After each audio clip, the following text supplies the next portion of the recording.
So good morning guys. तो चलिए start करते हैं आज के यानी कि 22 सितंबर के इंपॉर्टेंट करंट अफेयर्स को। तो इस प्रश्न में आपसे पूछ रहे हैं कि अभी एशियाई खेल 2023 के उद्घाटन समारोह में भारत के ध्वजवाहक कौन हैं? तो आंसर होगा हरमनप्रीत सिंह और लवलीना बोरगोहेन। बात कर रहे हैं यहाँ पे एशियन गेम्स 2023 की। इस बार ये इसका 19th नंबर का एडिशन है और कौन इसे होस्ट कर रहा है यानी कि कहाँ पे हो रहे हैं? हंगझाऊ चाइना में।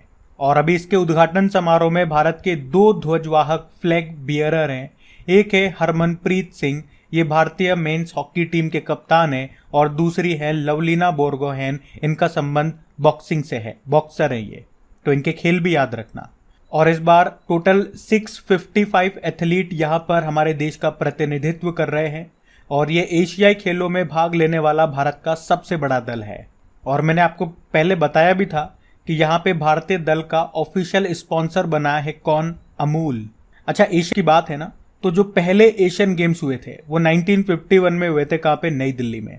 और अभी लास्ट टाइम वाला 2018 में हुआ था इंडोनेशिया में। देखो, हर 4-4 साल में होते हैं, तो ये 2022 वाला होना था लेकिन हो नहीं पाया, तो 2022 वाला ही अभी ये 2023 में हो रहा है हंगझाऊ चाइना में। उसके बाद जो 2026 वाला होगा वो जापान में होगा।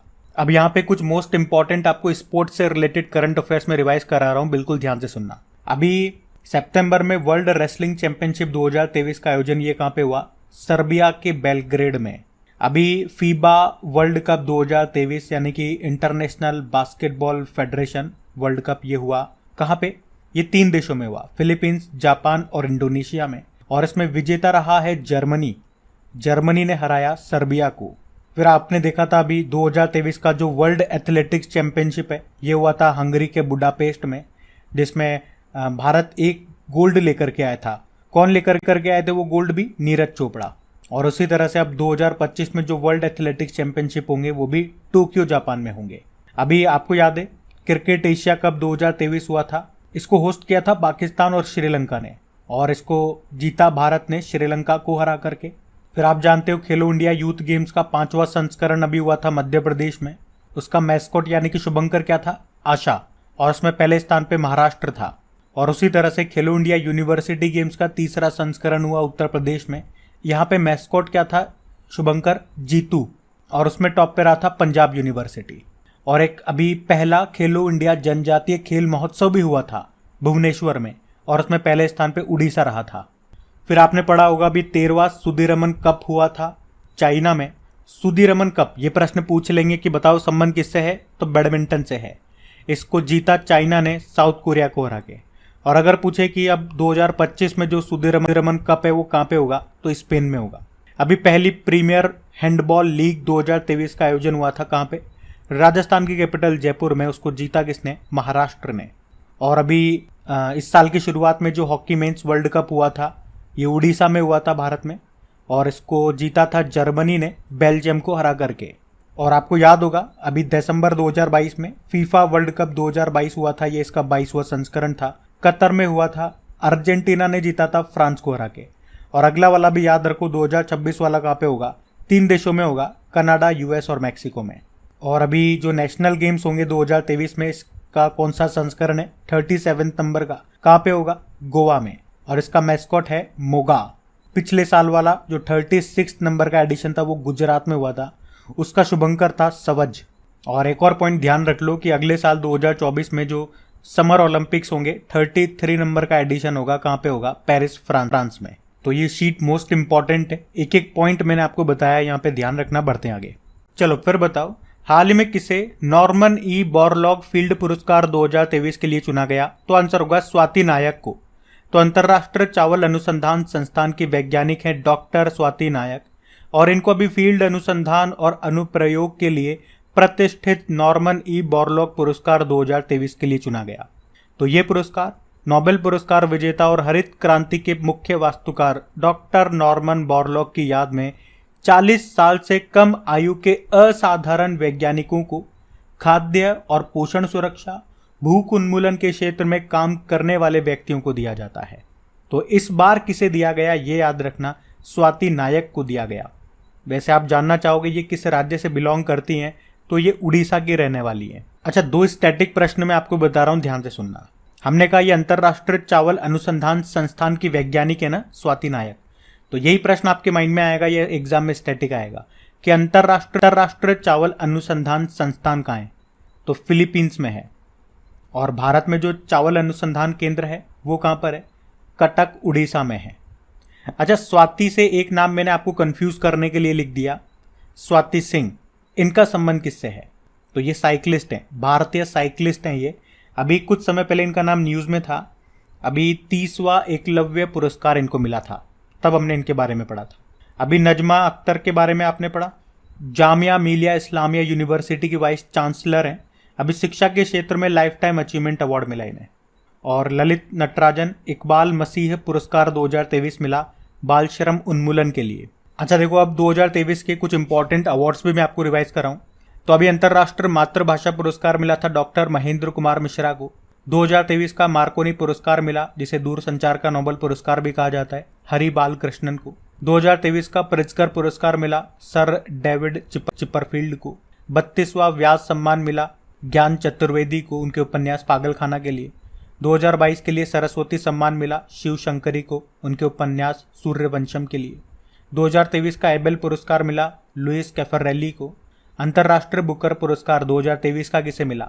जॉर्जी गॉस्पोडिनोव को। ये बुल्गारिया के लेखक हैं, इनके उपन्यास टाइम शेल्टर के लिए मिला। बाकी 2022 वाला तो आप जानते ही हो, गीतांजलि श्री को मिला था उनके उपन्यास टॉम्ब ऑफ सैंड के लिए। अभी लोकमान्य तिलक पुरस्कार नरेंद्र मोदी को मिला। रेमन मैग्सेसे पुरस्कार 2023 में बात करें तो किस भारतीय को मिला?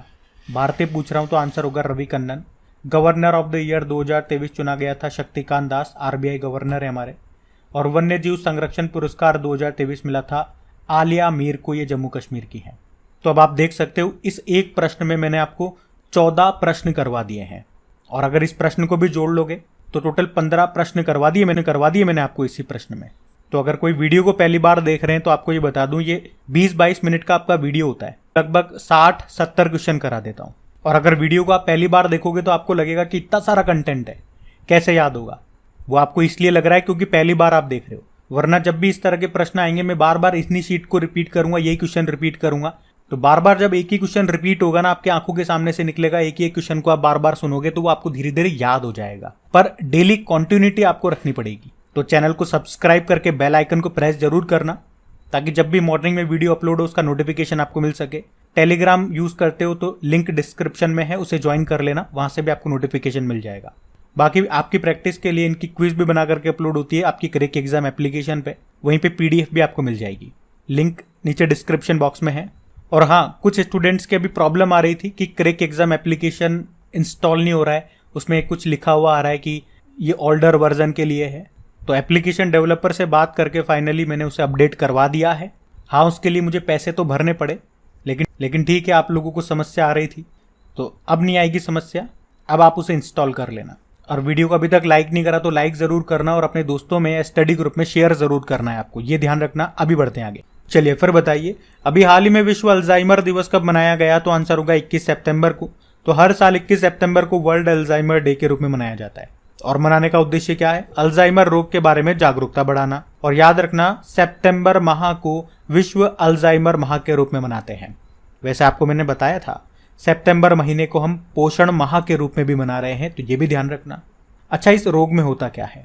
इसमें जो हमारी याददाश्त है, जो मेमोरी है और अन्य महत्वपूर्ण दिमागी काम करने की जो हमारी क्षमता है वो नष्ट हो जाती है। मतलब ये रोग हमारी मेमोरी, हमारी सोचने की क्षमता और बिहेवियर को प्रभावित करता है। और इसके इलाज की बात करें तो अभी तक इसका कोई इलाज नहीं है। अच्छा, थीम क्या है इस बार की? Never too early, never too late. अच्छा, वैसे 21 सितंबर को हम इंटरनेशनल पीस डे, अंतर्राष्ट्रीय शांति दिवस भी मनाते हैं, और इसकी थीम है action for peace, our ambition for the #global goals. और वैसे हर बार जब भी डे वाला क्वेश्चन आता है उस महीने के सारे इंपॉर्टेंट डेज में आपको रिवाइज कराता हूँ। तो आज मैं आपको रिवाइज नहीं करा रहा हूँ, लेकिन शीट फिर भी मैंने यहाँ लगा दी है, चाहो तो इसे एक बार रीड कर सकते हो आप। अभी बढ़ते हैं आगे। चलो फिर बताओ, कौन सा देश आईसीसी पुरुष T20 वर्ल्ड कप 2024 की मेजबानी करेगा? तो आंसर होगा वेस्ट इंडीज और अमेरिका। तो ICC men's T20 world cup 2024 ये इस बार इसका नवा संस्करण होगा। इसको होस्ट कर रहा है वेस्ट इंडीज और अमेरिका। अमेरिका पहली बार T20 वर्ल्ड कप की मेजबानी कर रहा है, और अभी अमेरिका के 3 शहरों को चुना गया है जहां पे मैच होंगे। वो 3 शहर हैं डलास, फ्लोरिडा और न्यूयॉर्क। ये आपको ध्यान रखना है। और आपको याद है पिछली बार वाला यानी कि 2022 का जो T20 वर्ल्ड कप हुआ था वो हुआ था ऑस्ट्रेलिया में था, लेकिन उसको जीता था इंग्लैंड ने पाकिस्तान को हरा करके। और क्रिकेट से संबंधित कुछ और भी क्वेश्चंस मैं आपको रिवाइज करा दूं, जैसे कि अभी देवधर ट्रॉफी 2022-23 को जीता साउथ जोन ने, ईस्ट जोन को हराया। दलीप ट्रॉफी 2023 को जीता साउथ जोन ने ही, इसने वेस्ट जोन को हराया था। रणजी ट्रॉफी को अभी सौराष्ट्र ने जीता, बंगाल को हराया। 59 नंबर की ईरानी ट्रॉफी, इसको शेष भारत ने जीता, मध्य प्रदेश को हराया।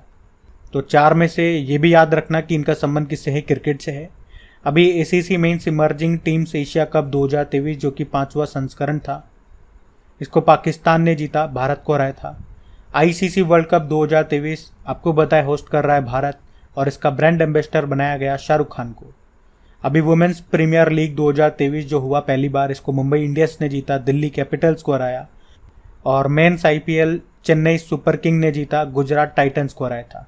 जबकि under 19 women's T20 world cup 2023 इसको होस्ट किया था साउथ अफ्रीका ने, इसको इंडिया ने जीता था इंग्लैंड को हरा के। और याद रखना अभी पहले ACC under 23 women's T20 emerging Asia cup 2023 इसको भारत ने जीता था बांग्लादेश को हरा करके। तो क्रिकेट से संबंधित ये इंपॉर्टेंट फैक्ट्स मैंने आपको रिवाइज कराए, सारे 2023 के करंट अफेयर्स हैं, ये ध्यान रखना। बढ़ते हैं आगे। फिर बताओ अभी सितंबर 2023 में किस राज्य के किरीटेश्वरी ने भारत के सर्वश्रेष्ठ पर्यटन गांव का पुरस्कार जीता? तो आंसर होगा पश्चिम बंगाल। तो अभी भारत सरकार के पर्यटन मंत्रालय ने पश्चिम बंगाल के मुर्शिदाबाद जिले के किरीटेश्वरी को भारत के सर्वश्रेष्ठ पर्यटन गांव के रूप में चुना है। तो अपनी प्राकृतिक सुंदरता के अलावा गांव का बड़ा आकर्षण ये किरीटेश्वरी मंदिर है, जिसे 51 शक्तिपीठों में से एक माना जाता है। अच्छा, पश्चिम बंगाल नाम सुनते ही तो अभी एक ही पॉइंट आपके माइंड में क्लिक करना चाहिए कि अभी पश्चिम बंगाल का जो शांति निकेतन है, अभी इसे वर्ल्ड हेरिटेज साइट में शामिल कर लिया, और इस तरह से ये भारत की 41वीं विश्व धरोहर स्थल बना है। और 42वां 42 नंबर का बना है होयसला मंदिर, जो कि है कर्नाटक में। अच्छा, बात यहाँ पे गांव की हुई है, तो अब मैं यहाँ पे मोस्ट इंपॉर्टेंट गांव आपके सामने लेकर के आ रहा हूँ, और ये सभी वो गांव है या वो प्रश्न है जो आपके करंट अफेयर्स में रहे थे। देखो, अपने करंट अफेयर्स की यही खास बात है कि जैसा प्रश्न होता है उसी से संबंधित करंट अफेयर्स में आपको रिवाइज कराता हूँ पिछले 1-1.5 साल के। मतलब ऐसा नहीं है कि अवार्ड वाला प्रश्न आ गया तो उसमें स्पोर्ट्स के भी रिवीजन करा रहा हूँ, अवार्ड्स का भी रिवीजन करा रहा हूँ, मिलिट्री एक्सरसाइज करा रहा हूँ, सबमिट करा रहा हूँ। नहीं, सबमिट होगा तो सबमिट वाले ही करंट अफेयर्स का रिवीजन कराऊंगा, अवार्ड्स होगा तो अवार्ड्स का ही कराऊंगा। अभी जैसे गांव आ गया तो मैं यहाँ पे गांव वाले प्रश्न ही मैं आपको रिवाइज कराऊंगा कि भाई कहाँ कहाँ पे कौन कौन से गांव हमने पढ़े थे। जैसे कि देखो, अगर पूछे कि देश का पहला गांव कौन सा बना था, तो ये उत्तराखंड का माणा गांव बना था, जो अभी तक आखिरी गांव हुआ करता था। अगर आपसे पूछे कि भारत का पहला संशोधित जैव गांव वाला राज्य कौन सा बना, यानी कि मॉडिफाइड बायो विलेज वाला गांव, और वो विलेज का नाम है दासपारा, तो आंसर होगा त्रिपुरा। और पूछे देश की पहली कार्बन न्यूट्रल पंचायत, ये बनी जम्मू कश्मीर का पल्ली गांव। अगर पूछे देश का पहला 24x7 सौर ऊर्जा संचालित गांव बना था, गुजरात का मोडेरा गांव। हर घर आरओ वाटर पहुंचाने वाला ये पहला गांव बना था उत्तर प्रदेश का, जिसका नाम है भरतोल। देश का पहला सैनिटरी नैपकिन फ्री विलेज बना था केरल का कुंभलांगी गांव। जम्मू कश्मीर का पहला दूध गांव बना था जम्मू कश्मीर का जेरी गांव। और देश का पहला जिला जिसके हर गांव में पुस्तकालय है, ये झारखंड का जामताड़ा जिला बना था। ये मैंने आपको प्रश्न में बता ही दिया आज। और फेयंग गांव ये मणिपुर का है, कार्बन पॉजिटिव टैग पाने वाला पहला गांव बना था ये। अच्छा, बालिका पंचायत का सफल आयोजन ये गुजरात के कुनरिया गांव में किया गया था। और महाराष्ट्र के महाबलेश्वर का जो मांगर गांव है, ये देश का पहला शहद गांव बना था। तो इस प्रश्न में 12 प्रश्न मैंने आपको और रिवाइज करा दिए। और आज आपका कंटेंट बनाने में मुझे बहुत मेहनत लगी है। वैसे तो हर दिन मेहनत करता हूं मैं, लेकिन आज स्पेशल क्यों? क्योंकि आज मेरा हेडेक हो रहा था, उसके बावजूद भी मैं लगा रहा, इसलिए मेहनत ज़्यादा लगी मुझे। अच्छा, आज फिर एक काम करते हैं, हमारे कंटेंट के लिए लाइक का टारगेट रखते हैं। 5000 लाइक मिल पाते नहीं मिल पाते हमारी मेहनत को, हमारे कंटेंट को, ये आप लोग डिसाइड करेंगे। तो इसे आप जम के शेयर करेंगे आज। अभी बढ़ते हैं आगे। चलो फिर बताओ, अभी नुआखाई उत्सव ये कहाँ पे मनाया गया? तो आंसर होगा उड़ीसा में। तो नुआखाई महोत्सव ये उड़ीसा में मनाया जाता है। ये एक वार्षिक फसल उत्सव है जो कि चावल के मौसम के आगमन का प्रतीक है। यह आमतौर पर गणेश चतुर्थी के एक दिन बाद मनाया जाता है और इस बार हमने इसे 20 सितंबर को मनाया है। नुआखाई मतलब क्या होता है? देखो, नुआ मतलब हो गया नया, खाई मतलब हो गया भोजन, नया भोजन। अच्छा, वैसे यहाँ पे मैं कुछ और महोत्सव फेस्टिवल में आपको रिवाइज कराऊंगा जो भी न्यूज़ में हमने पढ़े, लेकिन उससे पहले उड़ीसा के ही कुछ फेस्टिवल मैं आपको रिवाइज करा दूं जो उड़ीसा में मनाए जाते हैं स्पेशली। जैसे कि एक तो ये नुआखाई महोत्सव हो गया, एक रजा पर्व होता है, एक बाली जात्रा महोत्सव होता है यहाँ पे, एक कोणार्क नृत्य महोत्सव होता है यहाँ, छऊ महोत्सव होता है, बोईता बंदना महोत्सव होता है, एक धानु जात्रा उत्सव भी हम यहाँ मनाते हैं। तो ये तो हो गए उड़ीसा के महोत्सव। अब कुछ वो फेस्टिवल मैं आपको बता दूं जो करंट अफेयर्स में अभी हमने पढ़े। जैसे कि लो फेस्टिवल हमने मनाया लद्दाख में, वांगला उत्सव मनाया मेघालय में, लुसाफॉन महोत्सव मनाया गोवा में, संगाई फेस्टिवल ये मणिपुर का है, मणिपुर में योसांग महोत्सव भी हमने मनाया था और हुनथड़ो महोत्सव भी मनाया था। पहला अंतर्राष्ट्रीय समुद्र तट महोत्सव हमने मनाया केरल में। धानु जात्रा महोत्सव मैंने आपको बताया उड़ीसा का है। चेरचेरा महोत्सव ये छत्तीसगढ़ में मनाया। छत्तीसगढ़ में हरेली उत्सव भी मनाया जाता है। लेकिन हरेला उत्सव आपसे पूछे, चलो हरेला उत्सव के बारे में आप ही बताओ, ये कहाँ मनाया जाता है हरेला उत्सव? एक बिहू फेस्टिवल मनाया हमने असम में, अभी मागी मेले का आयोजन किया था पंजाब में, और चिथिरई महोत्सव का आयोजन किया तमिलनाडु में। तमिलनाडु में आदि पेरक्कू महोत्सव भी मनाया गया था। तो यहाँ पे तो मैं अभी 10 क्वेश्चन ही आपके सामने लेकर के आया हूँ। और भी महोत्सव हमने मनाए हैं, ये 2023 वाले में आपको रिवाइज करा रहा हूँ। तो धीरे धीरे हम रिवाइज करेंगे। जैसे अभी 10 देख लिए, अगली बार जब और भी फेस्टिवल वाला प्रश्न आएगा तो और अलग मैं आपको रिवाइज कराऊंगा। तो अभी बढ़ते हैं आगे। चलो फिर बताओ, हाल ही में सरकार ने विज्ञान, प्रौद्योगिकी और नवाचार के क्षेत्र में राष्ट्रीय विज्ञान पुरस्कार देने की घोषणा की है। प्रश्न पूछ रहा है ये कितनी श्रेणियों में, कैटेगरी में दिए जाएंगे? तो आंसर होगा 4 में। तो याद रखना, अभी भारत सरकार ये विज्ञान, प्रौद्योगिकी और नवाचार यानी कि साइंस, टेक्नोलॉजी और इनोवेशन के क्षेत्र में राष्ट्रीय पुरस्कारों का एक नया सेट लेकर के आई है जिसे राष्ट्रीय विज्ञान पुरस्कार के नाम से जाना जाएगा। और ये पुरस्कार 4 कैटेगरी में दिए जाएंगे, वो मैं आपको बता रहा हूँ, ध्यान से सुनना। एक विज्ञान रत्न पुरस्कार है, ये साइंस एंड टेक्नोलॉजी के किसी भी क्षेत्र में की गई जीवन भर की उपलब्धियों और योगदान के लिए दिया जाएगा। एक विज्ञान श्री पुरस्कार होगा, ये साइंस एंड टेक्नोलॉजी के क्षेत्र में विशिष्ट योगदान के लिए दिया जाएगा। विशिष्ट मतलब असाधारण, आपने कुछ किया हो उसके लिए मिलेगा। एक विज्ञान युवा शांति स्वरूप भटनागर पुरस्कार है, ये 45 वर्ष तक के युवा वैज्ञानिकों को दिया जाएगा जिन्होंने साइंस एंड टेक्नोलॉजी के क्षेत्र में असाधारण योगदान दिया हो। एक विज्ञान टीम पुरस्कार भी होगा, नाम से समझ में आ रहा है टीम को दिया जाएगा, लेकिन उस टीम में 3 या 3 से ज़्यादा वैज्ञानिक होने चाहिए और उन्होंने साइंस एंड टेक्नोलॉजी के क्षेत्र में असाधारण योगदान दिया हो। तो ये 4 कैटेगरी और इनके नाम भी मैंने आपको बता दिए, ये आप ध्यान रखना। बढ़ते हैं आगे। चलो फिर बताओ, अभी प्रधानमंत्री नरेंद्र मोदी ने किसे 2024 के गणतंत्र दिवस समारोह में मुख्य अतिथि बनाने के लिए इनवाइट किया, निमंत्रण दिया? तो आंसर होगा जो बाइडन। तो अभी प्रधानमंत्री नरेंद्र मोदी जी ने अमेरिकी राष्ट्रपति जो बाइडन को अगले साल 26 जनवरी को यानी कि भारत के गणतंत्र दिवस समारोह में चीफ गेस्ट बनने के लिए इनविटेशन दिया है। और मैं आपको बता दूं, वैसे ये तीसरी बार है जब मोदी सरकार ने गणतंत्र दिवस पर चीफ गेस्ट के रूप में अमेरिकी राष्ट्रपति को इन्वाइट किया हो। सबसे पहले हमने 2015 में बराक ओबामा को बुलाया था और वो आए भी थे। 2019 में हमने डोनाल्ड ट्रंप को भी इन्वाइट किया था, पर उन्होंने कहा कि हम बिजी हैं, शेड्यूल बिजी है, तो फिर वो आ नहीं पाए थे। और अब 2024 में हम बुला रहे हैं जो बाइडन को। अच्छा, अगर मैं आपसे पूछूं कि अभी 2023 के गणतंत्र दिवस समारोह में चीफ गेस्ट कौन थे हमारे, और ये प्रश्न मुझे इसलिए भी याद आ रहा है क्योंकि हमारी जो करंट अफेयर्स की रिवीजन वाली क्लास चलती है जिसमें जनवरी से लेकर अभी तक हम इंपॉर्टेंट क्वेश्चंस का रिवीजन करते हैं, तो वहाँ ये प्रश्न मैं 2-3 बार आपको रिवाइज करा चुका हूँ क्योंकि जनवरी से पढ़ रहे हैं और जनवरी में हमारा ये गणतंत्र दिवस समारोह होता है, तो वहाँ पे ये प्रश्न पढ़ाया था। उसके अलावा भी मैं आपको 2-3 बार रिवाइज करा चुका हूँ। तो कौन थे बताओ? इजिप्ट के प्रेसिडेंट थे अब्दुल फतेह अल सीसी। तो आप देख रहे हो वो रिवीजन क्लास की ताकत क्या है, उससे कितना बेनिफिट होगा आप लोगों को। अच्छा, यहाँ पे मैंने सुंदरेश मेनन भी नाम लिखा है, ये सिंगापुर के चीफ जस्टिस हैं।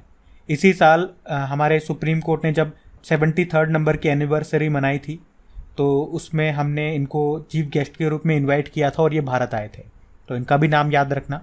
अगला प्रश्न देखते हैं। चलो फिर बताओ, हाल ही में प्रधानमंत्री नरेंद्र मोदी जी ने किस शहर में भगवान शिव थीम वाले क्रिकेट स्टेडियम की आधारशिला रखी? तो आंसर होगा वाराणसी। तो अभी प्रधानमंत्री नरेंद्र मोदी ने वाराणसी में भगवान शिव थीम वाले क्रिकेट स्टेडियम की आधारशिला रखी है और इसके निर्माण में लागत आने वाली है 350 करोड़ रुपए। इसमें लोगों की बैठने की क्षमता होगी 30,000 लोगों की। 30,000 लोग एक साथ बैठ सकेंगे। और आपको बता दूं, जब ये स्टेडियम बन जाएगा तो इस पूरे स्टेडियम में एक अर्ध चंद्राकार छत होगी और फ्लड लाइट्स, जो लाइट्स लगी होती है वहाँ पे बड़ी बड़ी, ये त्रिशूल की डिज़ाइन में होंगी। इसमें जो एंट्री गेट, प्रवेश द्वार होगा और लाउंज होगा, ये भगवान शिव के डमरू के आकार का होगा। तभी तो कहा है भगवान शिव के थीम वाला ये क्रिकेट स्टेडियम होगा। कहाँ पे? वाराणसी में। वैसे क्रिकेट स्टेडियम से आपको 2 प्रश्न याद रखने हैं कि दुनिया का सबसे बड़ा क्रिकेट स्टेडियम ये गुजरात के अहमदाबाद में है, मोटेरा स्टेडियम। वैसे इसका नाम अभी नरेंद्र मोदी जी के नाम पे हो गया। और भारत का दूसरा और दुनिया का तीसरा सबसे बड़ा क्रिकेट स्टेडियम बन रहा है राजस्थान के जयपुर में। वैसे शिव भगवान से मुझे याद आता है एक और प्रश्न कि राजस्थान के नाथ द्वारा में इनकी स्टैचू बनाई गई थी जिसकी ऊंचाई है 369 फीट और इस मूर्ति का नाम है, इस स्टैचू का नाम दिया विश्वास स्वरूपम, स्टैचू ऑफ बिलीफ, और इसके मूर्तिकार हैं नरेश कुमावत। अच्छा, वाराणसी से भी 2-4 प्रश्न मैं आपको रिवाइज कराई दूं लगे हाथ। तो अभी पहली बार दिव्यांगों का महाकुंभ का आयोजन हुआ था वाराणसी में ही, और अभी विश्व का सबसे बड़ा अंतर्राष्ट्रीय मंदिर सम्मेलन और एक्सपो का आयोजन भी हुआ था वाराणसी में, और काशी तमिल संगम का आयोजन हुआ वाराणसी में। वन वर्ल्ड टीबी समिट का आयोजन हुआ वाराणसी में। आपको पता है विश्व की सबसे लंबी नदी क्रूज सेवा ये शुरू हुई थी वाराणसी और असम के डिब्रूगढ़ के बीच में। 3200 किलोमीटर यात्रा इसने ट्रेवल की थी क्रूज ने। इस क्रूज का नाम गंगा विलास है। और शंघाई कोऑपरेशन ऑर्गेनाइजेशन की पहली कल्चरल और टूरिज्म कैपिटल बनी थी वाराणसी। और एक और प्रश्न याद रखना कि रोपवे सेवाओं को सार्वजनिक रूप से उपयोग करने वाला पहला शहर वाराणसी ही है। तो ये तो हो गया आज का आपका करंट अफेयर्स। अच्छा, आप में से कोई अगर वीडियो को वेरी फर्स्ट टाइम देख रहे हैं तो मुझे ज़रूर बताना कि कैसा लगा आपको आज का सेशन। अच्छा लगा, इससे आपको सपोर्ट मिला तो इस सेशन को भी आप सपोर्ट कीजिएगा, जैसे अपने दोस्तों के साथ और स्टडी ग्रुप में शेयर करके। आप इसे सपोर्ट करोगे तो मुझे इस पे मेहनत करने में और मज़ा आएगा। मैं पूरी जान लगाऊंगा, चाहे फिर मेरी तबीयत खराब हो, टाइम हो नहीं हो, मैं अपना 100% दूंगा। क्योंकि जब आप लोग आगे बढ़ करके इसे सपोर्ट करोगे तो फिर मैं पीछे हटने वाला नहीं हूँ। लेकिन अगर मेरी मेहनत को सपोर्ट नहीं मिलेगा तो फिर कैसे मैं मेहनत कर पाऊंगा? तो मुझसे मेहनत करवाना ये आप लोगों के ऊपर है। बाकी चलो अभी कल के करंट अफेयर्स का भी मैं आपको रिवीजन करा दूं। तो पूछा गया था ऑपरेशन सजग अभ्यास का आयोजन किसने किया? Indian coast guard. फिर पूछा क्रिकेटर दीपक चाहर के नए ब्रांड का नाम? D9 sport. पाकिस्तान के 29 नंबर के मुख्य न्यायाधीश बने काजी फैज ईसा। अभी अपूर्व चंद्रा ने भारत की G20 प्रेसिडेंसी पर ई बुक लॉन्च की, नाम क्या है? People's G20। अभी कैबिनेट ने लोकसभा में महिलाओं को कितने प्रतिशत सीटों वाले महिला आरक्षण विधेयक को मंजूरी दी? 33%। किसे पेंगुइन रैंडम हाउस का CEO बनाया गया? निहार मालवीय। भारत ने किस देश के राजनयिक को निष्कासित कर दिया? कनाडा। HDFC बैंक के मैनेजिंग डायरेक्टर फिर से बन गए शशिधर जगदीशन। और उत्तर प्रदेश सरकार ने किस दिन को व्यापारी कल्याण दिवस के रूप में घोषित किया? 29 जून। और किस स्थान पर गांधी वॉक का आयोजन किया गया? तो जोहान्सबर्ग, ये साउथ अफ्रीका में है। अभी कल का होमवर्क प्रश्न भी देखते हैं और सेशन एंड करते हैं। तो कल के वीडियो में पूछा था कि बैडमिंटन ऑस्ट्रेलियन ओपन 2023 में पुरुष एकल का खिताब किसने जीता? तो आंसर होगा वैंग होंगयांग ने। आप सभी ने प्रश्न का बिल्कुल सही उत्तर दिया। अब ये रहा आज का आपका होमवर्क प्रश्न।